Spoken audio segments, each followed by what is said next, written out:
A continuación tendremos la segunda participación del día de hoy de la doctora Sara París, pero en el módulo de oncoradiología, con el tema respuesta a neoadyuvancia en cáncer, hallazgos por imagen.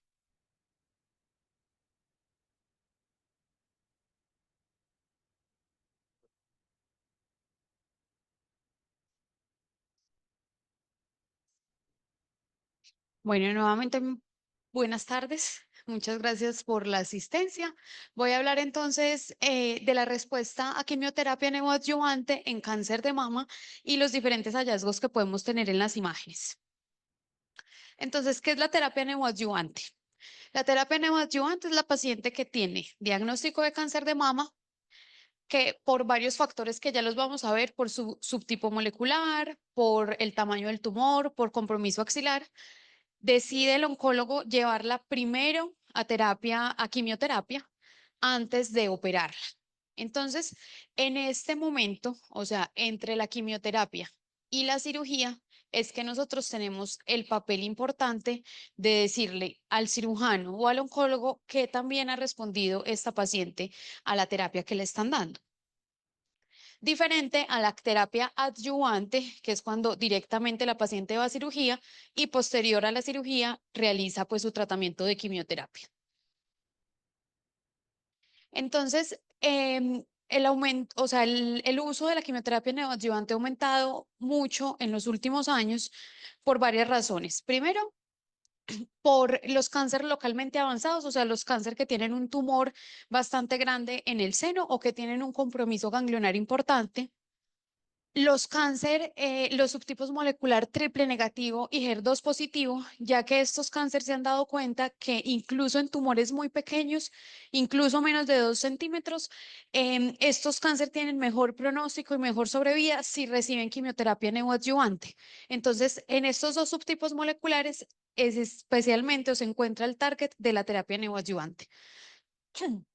¿Cuáles son los objetivos entonces de la terapia neoadyuvante? Primero, disminuir el tamaño tumoral para permitir una cirugía conservadora.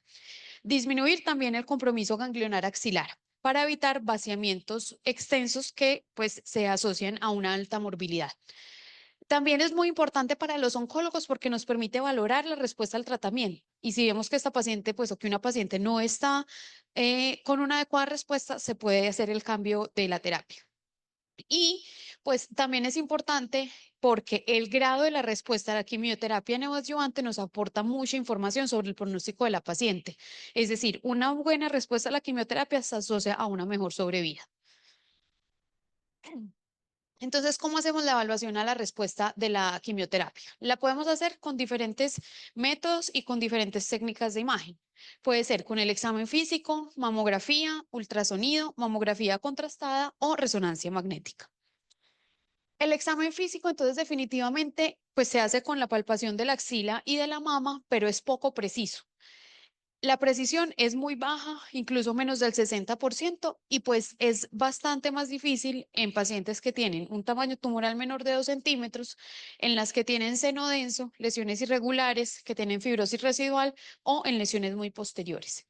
Por lo tanto, entonces, las imágenes son esenciales para valorar la respuesta a la quimioterapia. Entonces, sabemos que tenemos diferentes técnicas de imagen en cuanto para pues para la valoración de mama en general. Las imágenes morfológicas entonces son la mamografía, ecografía y las secuencias anatómicas de la resonancia que básicamente nos dan información morfológica. No sabemos exactamente cuál es como la celularidad o la neoangiogénesis del tumor. Por otro lado, entonces tenemos las imágenes funcionales, donde nos permite valorar la angiogénesis con el contraste de la resonancia y con la mamografía contrastada, información sobre la proliferación celular con las secuencias de difusión en resonancia y ya toda la parte metabólica por parte de medicina nuclear. Entonces empecemos con las imágenes morfológicas, la mamografía. La precisión de la mamografía es variable, especialmente en los cambios post-tratamiento, porque vamos a ver que los pacientes que ya recibieron quimioterapia pueden tener fibrosis e inflamación. Entonces, la mamografía pues, no nos distingue entre el tumor y fibrosis. Las lesiones que son muy bien definidas en mamografía, pues va a ser mucho más fácil hacerles el seguimiento, pero las que son menos definidas, las que son nódulos oscurecidos o lesiones no masa que son mal definidas, pues su seguimiento va a ser más difícil y por lo tanto la mamografía va a tener menor correlación. Por otra parte, entonces el ultrasonido, que es otra de las técnicas morfológicas, es un poco más preciso que la mamografía. Cuando las dos técnicas de imagen se combinan, la precisión aumenta y cuando ninguna de las dos encuentra lesión residual, la probabilidad de que esta paciente tenga una respuesta patológica completa es del 80%. Entonces, si comparamos mamografía y ecografía juntas, pues va a ser mucho mejor si utilizamos de separado. Este es un caso donde solo utilizamos técnicas morfológicas, mamografía y ecografía. Entonces son imágenes de previos al inicio de la terapia neoadyuvante. Vemos que en cuadrantes inferiores de la mama izquierda hay un nódulo oscurecido en mamografía que en ecografía correspondía a dos nódulos irregulares, antiparalelos con halo ecogénico, bastante sospechosos. Esta paciente tuvo diagnóstico de un carcinoma ductal infiltrante HER2 positivo.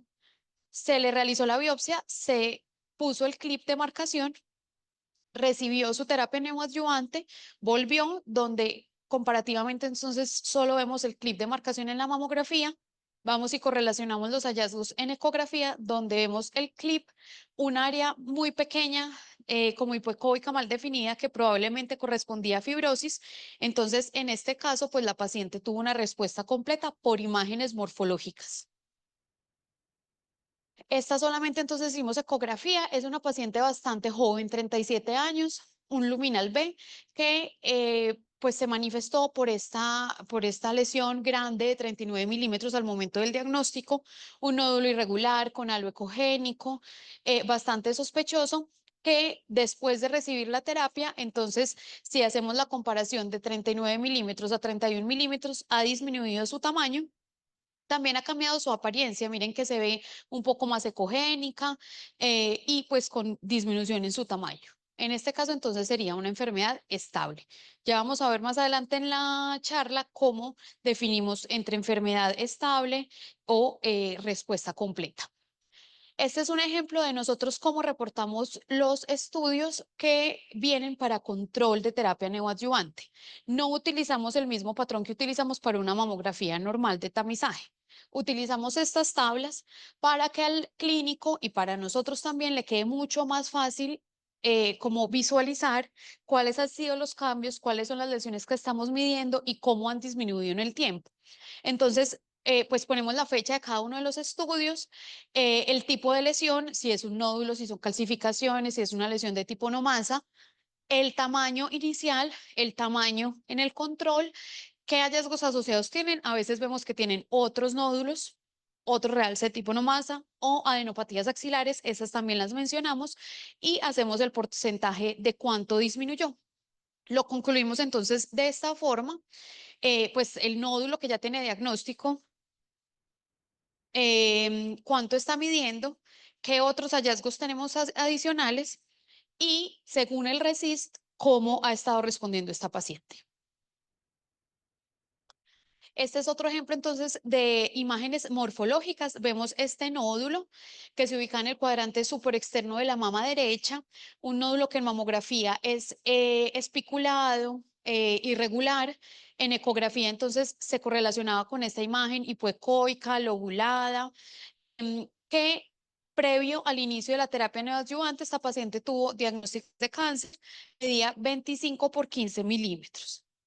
Se hace entonces su control posterior, la quimioterapia, y vemos que pues está posicionado el clip de marcación, tiene una importante disminución en su tamaño, y si vamos y correlacionamos fotografía, vemos que tiene una diferencia también en su tamaño. En este momento, después de la terapia neoadyuvante, mide 13 milímetros, ha cambiado algo su morfología, ya está un poco más como angulado sus márgenes.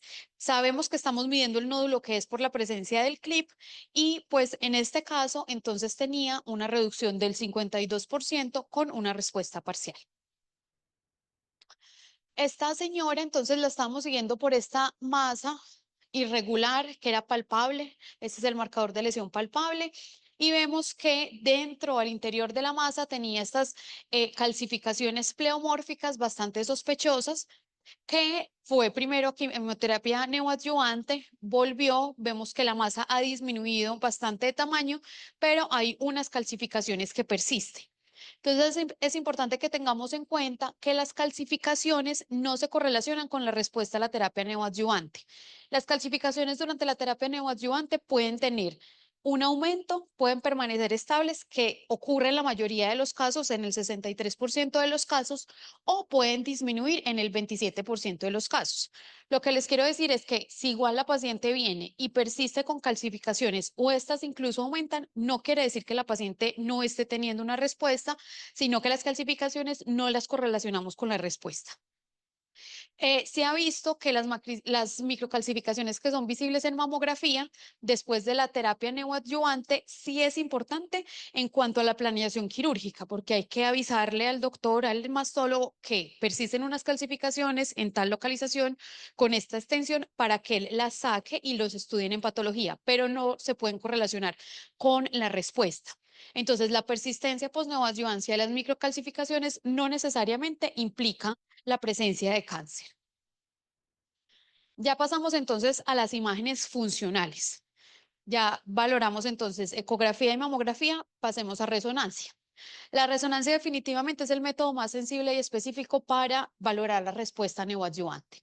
El contraste, entonces, como ya les comenté en la charla previa, va a detectar la neoangiogénesis y por lo tanto nos va a dar una información no solo anatómica, sino fisiológica del tumor.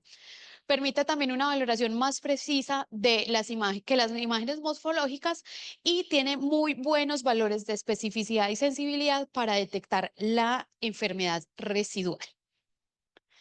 También nos da mucha información sobre la celularidad del tumor. Y esto lo encontramos en las secuencias de difusión.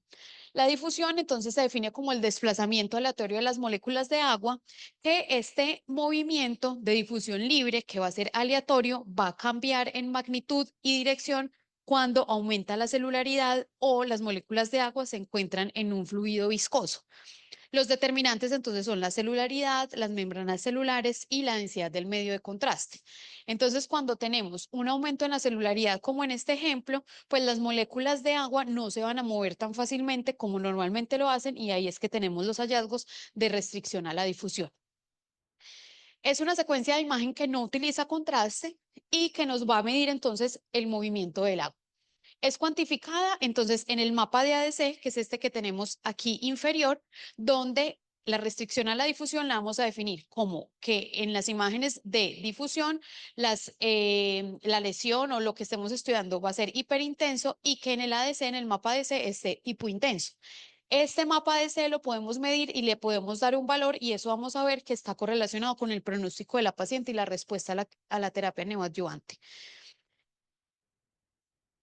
Se ha visto entonces que la difusión puede predecir los cambios citotóxicos de la terapia neoadyuvante. O sea, lo que hace la terapia es un efecto citotóxico en las células tumorales y se ha visto que si el ADC aumenta, es decir, que deja de ser hipointenso y progresivamente va aumentando de señal, esto se correlaciona o puede predecir la respuesta al tratamiento.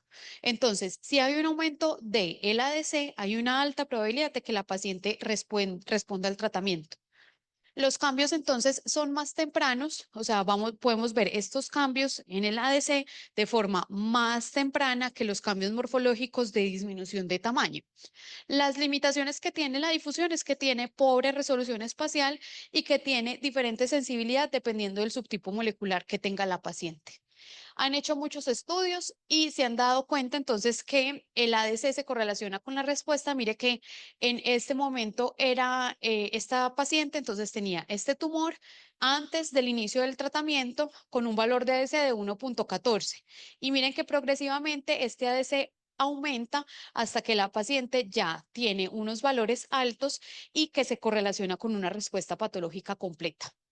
Igual con esta paciente, un HER2 positivo, entonces vemos que antes de iniciar el tratamiento, unos valores de ADC muy bajos, o sea, esta lesión en ADC era muy intensa y que progresivamente aumenta y esto se correlaciona con que la paciente está respondiendo bien al tratamiento. Este es un artículo un poco más reciente, del 2024, donde también una forma diferente de ADC, que es tiempo dependiente, se han visto que está correlacionado con eh, el subtipo molecular y con la respuesta patológica completa. Entonces, ya sabemos que la difusión nos da bastante información y esa solo la podemos encontrar en la resonancia. Miremos a esta paciente, este caso ya lo había comentado previamente, entonces es una paciente que tiene un diagnóstico de cáncer de este nódulo en el cuadrante superior interno de la mama derecha, con un realce de tinomasa segmentario asociado por un compromiso pues multifocal. Esto era antes de la terapia neoadyuvante. En ecografía entonces también veíamos este nódulo, estas lesiones de tipo nomasa que ambos tenían diagnóstico de malignidad. Comparemos entonces, estas son las imágenes pre-tratamiento neoadyuvante y estas son las imágenes post. Esta paciente tenía dos clips. Primero entonces es este que está más posterior, que correspondía a este nódulo, y el más anterior correspondía a este realce de tipo nomás. Y mire que en post-terapia vemos que ha tenido muy buena respuesta. Únicamente veíamos este realce de tipo nomás lineal como entre los dos clips, pero pues era una respuesta parcial, pero casi que completa. Entonces, este era el primer clip, el segundo clip y el pequeño realce que veíamos entre los dos. Por eso lo dejamos respuesta parcial. La mamografía contrastada también tiene muy buena sensibilidad y especificidad para determinar la respuesta a quimioterapia neoadyuvante y determinar las lesiones residuales que puedan quedar. Tiene una sensibilidad del 81%, sensibilidad del 89%. Este es un estudio que se realizó comparando ambas técnicas, tanto mamografía contrastada como resonancia, donde pues el estudio arrojó valores comparables en cuanto a la detección de tamaño tumoral residual. No hay diferencias significativas en la sensibilidad y por lo tanto entonces concluyen que aunque la resonancia es el método preferido para la valoración de la respuesta a terapia neoadyuvante, la mamografía contrastada es una alternativa útil cuando la resonancia está contraindicada o no es tolerada por la paciente. Entonces, este también es un caso que ya vimos, una señora con un tumor primario en mama derecha, compromiso axilar. Vemos entonces que ambas lesiones realzan con el medio de contraste y cuando pues vuelve para la valoración a la quimioterapia neoadyuvante, vemos que tiene muy buena respuesta, únicamente en la mama tenemos el clip de marcación y el ganglio que ha disminuido bastante de tamaño, los cuales no tienen realce con el medio de contraste y por lo tanto se considera una respuesta funcional completa. Entonces, primero, como para dejar esta primera parte, los puntos de aprendizaje que quiero que queden claros es que la resonancia es el método más sensible y específico para valorar la respuesta a la quimioterapia neoadyuvante. La mamografía es una alternativa útil cuando la resonancia no es posible hacerla por alguna contraindicación o que la paciente no lo tolere y que la mamografía y la ecografía juntas tienen mejores valores de sensibilidad o mejor rendimiento si se usan de forma aislada. Vamos a seguir entonces con un concepto que es muy importante en todo el tema de quimioterapia neoadyuvante, que es la respuesta patológica completa. La respuesta patológica completa en la gran mayoría de los artículos de las instituciones grandes que estudian la respuesta a quimioterapia neoadyuvante es la ausencia de tumor invasivo a la evaluación de la pieza quirúrgica. Esto es un término patológico, es decir, a la señora la operan, le sacan, pues le hacen la cuadrantectomía y cuando el patólogo valora, puede decir si hay una respuesta patológica completa o no. La gran mayoría, pues consideran que es completa si tiene ausencia de tumor invasivo. Hay algunas instituciones que solo lo consideran completo si hay ausencia tanto de invasivo como de in situ, pero la gran mayoría de los estudios se hacen solamente con tumor invasivo. Y se ha visto que la terapia, las tasas de de respuesta patológica completa van desde tan abajo como el 0,3% al 50%. Y esto es porque la patología mamaria, o sea, el cáncer de mama es una patología muy heterogénea y cada uno de los subtipos se asocia a diferentes tipos de respuesta. Recordando rápidamente todos los subtipos moleculares, los luminares A, entonces son los que tienen receptores positivos, receptores hormonales positivos, HER2 negativo, el Ki67 que nos mide la proliferación es bajo, menor del 20%, el luminal B es igual al anterior, pero su proliferación es mayor del 20%. El de mejor pronóstico es el luminal A, el luminal B ya es más agresivo y tiene un pronóstico intermedio. El HER2 entonces usualmente tiene receptores hormonales negativos, pero también los puede tener positivos. Lo más importante es que tiene, pues que el HER2 es positivo. El Ki67 por lo general es intermedio a alto y este pues tiene un pronóstico malo, pero ha mejorado bastante con la quimioterapia neoadyuvante. Los triple negativos, entonces, son los que no tienen ningún tipo de receptor hormonal, tampoco tienen el HER2, el HER2 es negativo, tienen una alta proliferación y es mucho más agresivo. Para estos dos subtipos es que la quimioterapia neoadyuvante tiene su mayor foco. En algunos casos, cuando hay tumores muy grandes, luminales A o luminales B, se da la quimioterapia neoadyuvante pensando en disminuir el tamaño tumoral, pero los que más responden a terapia neoadyuvancia van a ser los HER2 y los triple negativos, sobre todo por la alta proliferación celular. Esta alta proliferación celular da un efecto más citotóxico de la quimioterapia y por lo tanto responden mejor. Miren que han hecho varios estudios viendo, o sea, qué tanto responden los subtipos moleculares a la quimioterapia neoadyuvante. Definitivamente lo que más responden son los triple negativos y los HER2 positivos. Entonces, otros puntos de aprendizaje es que las tasas de la respuesta patológica completa varían según el tipo molecular y los tumores que más van a responder a la terapia neoadyuvante van a ser los triple negativos y los HER2 positivos. Entonces, vamos a hablar un poco del RECIST. El RECIST es una guía que nos permite definir qué tanto ha respondido el tumor a la terapia. Tenemos 4 categorías: la respuesta completa, la respuesta parcial, progresión o estable. La respuesta completa quiere decir que hay desaparición de las lesiones. La respuesta parcial es que hay disminución en al menos 30% de la suma de los diámetros de las lesiones índice. La progresión es que hay un aumento del 20% y la enfermedad estable es que no hay cambios que se pueden encasillar ni en completa, ni en parcial, ni en progresión. Entonces, por lo general, son lesiones que han disminuido de tamaño, la enfermedad estable, lesiones que han disminuido el tamaño menos del 30%. Importante, entonces debemos definir nuestras lesiones índice, o sea, son las lesiones que vamos a hacer seguimiento en los exámenes posteriores. Podemos medir hasta 2 lesiones por cada mama y debemos escoger la de mayor tamaño. Hay otras lesiones que pueden estar adicionales a las lesiones índice, que son las lesiones no índice y que también pues tienen este tipo de clasificación en respuesta completa cuando desaparecen, parcial cuando persisten una o más, o progresión cuando hay un claro aumento en su extensión o que hay aparición de lesiones nuevas. También es importante que el RECIST o esta comparación la debemos hacer con el mismo método de imagen. No podemos comparar una ecografía, por ejemplo, que una paciente llegue y hagamos ecografía, hagamos la medición y después hagamos RECIST con una resonancia o una mamografía contrastada. Siempre debemos pues compararlas con el mismo método de imagen y con el mismo protocolo. Entonces, comparar manzanas con manzanas y no manzanas con peras. Entonces, también es importante en el RECIST tener en cuenta que la comparación la vamos a hacer con el estudio basal. Es decir, si la paciente tiene varios controles, por ejemplo, esta paciente tenía 3 controles, este es el estudio basal, este es el segundo control, pero en el control lo debemos comparar con el estudio basal, no con el estudio inmediatamente posterior.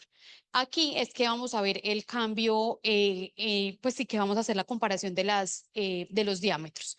Entonces, por ejemplo, esta paciente tenía este nódulo que como vemos es un nódulo que tiene realce con el medio de contraste, se encuentra en la mama izquierda en el cuadrante inferior externo.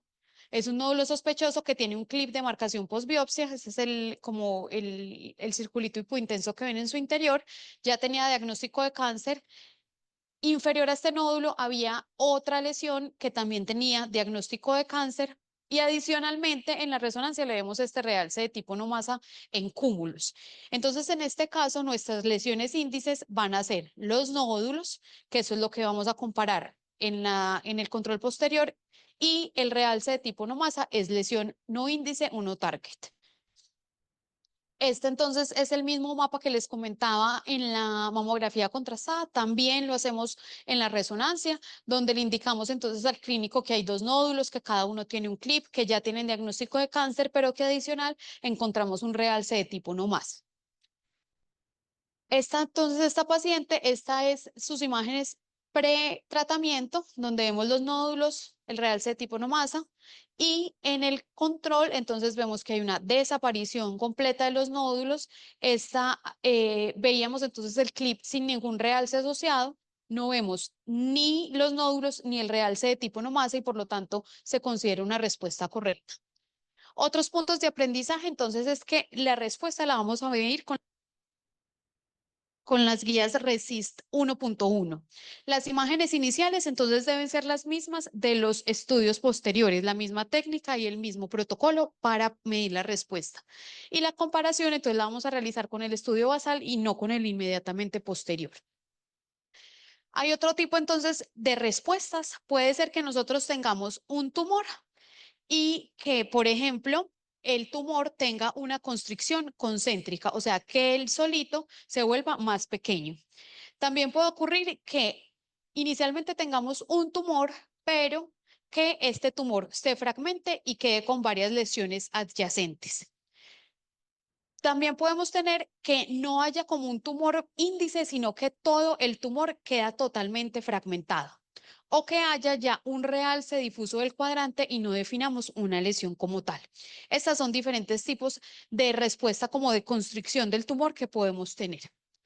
Miremos este caso. Esta es una señora que tenía diagnóstico de cáncer de mama derecha por este nódulo en la interlínea de los cuadrantes superiores de la mama derecha, que realzaba con el contraste bastante sospechoso. Vuelve para su valoración quimioterapia neoadyuvante y miren que pues redujo bastante, pero fue una respuesta fragmentada. Disminuyó bastante de tamaño, pero quedaron dos nódulos residuales.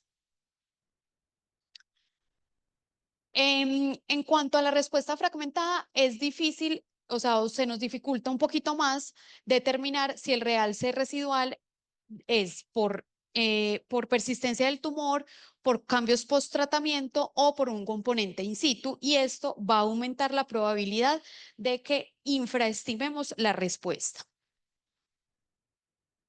La disminución entonces del tamaño también se asocia al subtipo tumoral. Es mucho más frecuente que los HER2 y los triple negativos tengan una respuesta concéntrica, es decir, que tenemos una masa grande y que disminuye uniformemente su tamaño, mientras que los luminales pueden tener más frecuentemente una respuesta fragmentada.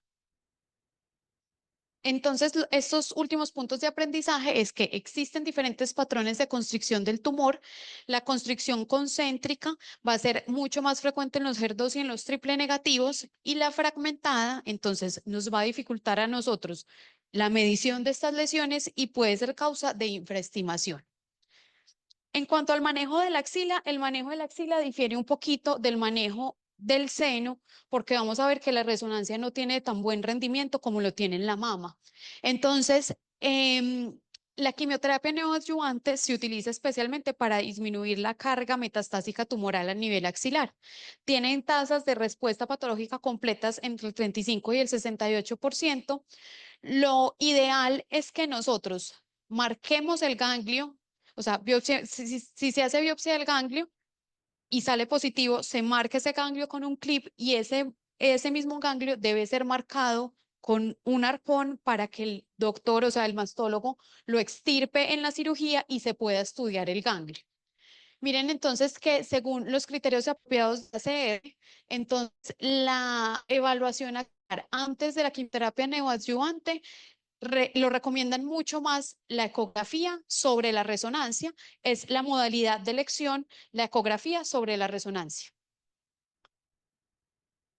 Y posterior a la quimioterapia neoadyuvante también continúa recomendando mucho más la ecografía que la resonancia. Entonces la axila siempre la debemos valorar con ecografía y no solo con la resonancia. Miremos este caso, esta es una paciente antes del tratamiento, tenía estos dos nódulos sospechosos, uno lobulado, hipoecoico, el otro espiculado con algo ecogénico, que en la axila tenía también este ganglio sospechoso. Lo que hicimos es que biopsiamos ambos nódulos, ambos pues con diagnóstico positivo para carcinoma. El ganglio axilar también fue positivo para compromiso metastásico. Posterior a la quimioterapia, entonces vemos que ya solamente vemos una lesión irregular hipoecoica con el clip de marcación y el ganglio también ha disminuido bastante de tamaño, ya no tiene engrosamiento cortical y tiene su clip de marcación postbiopsia. Lo que hacemos entonces posteriormente, esta es una imagen tomada el día de la biopsia, donde marcamos tanto el nódulo en la mama como el ganglio axilar, y cuando termina la quimioterapia neoadyuvante, que tuvo una respuesta bastante buena, lo marcamos con arpón, ambas lesiones, para que sea extirpado por el doctor, por el mastólogo, y sean estudiados en patología. Entonces, el punto de aprendizaje sobre axila es que ya no... La técnica de imagen de elección no es la resonancia, sino que es la ecografía. Y lo ideal para estas pacientes es que marquemos el ganglio con un clip, hagamos una marcación prequirúrgica con arpón y que el ganglio sea extirpado. Ya para terminar, entonces, el reporte estructurado, ya vimos que el radiólogo es una pieza fundamental en el tratamiento y seguimiento de la paciente con cáncer de mama. Tenemos entonces papel tanto en el tamizaje como diagnóstico al momento de la biopsia, en definir la extensión de la enfermedad, la marcación prequirúrgica con los arpones, la vigilancia y monitoreo a la respuesta y la detección de recaídas. Siempre entonces debemos dar unos criterios cualitativos y cuantitativos. Entonces debemos describir la intensidad de señal de la lesión, densidad, homogenicidad, si es homogéneo, heterogéneo, si la respuesta fue fragmentada, si hay reacción desmoplásica o si hay hallazgos no medibles. Y los cuantitativos a los que les debemos dar valor es al eje mayor, a la sumatoria de todas estas mediciones y al volumen tumoral.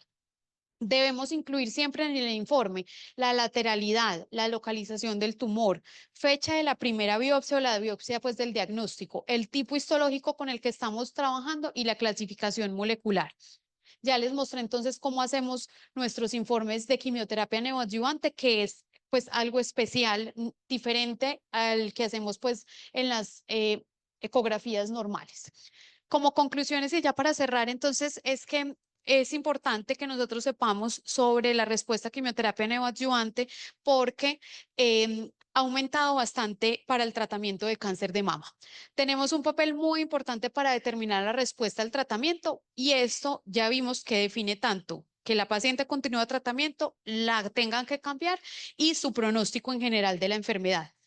Vemos que la mamografía y la ecografía son métodos que continuamos utilizando frecuentemente y que idealmente los debemos utilizar de forma conjunta para aumentar la precisión de ambas técnicas.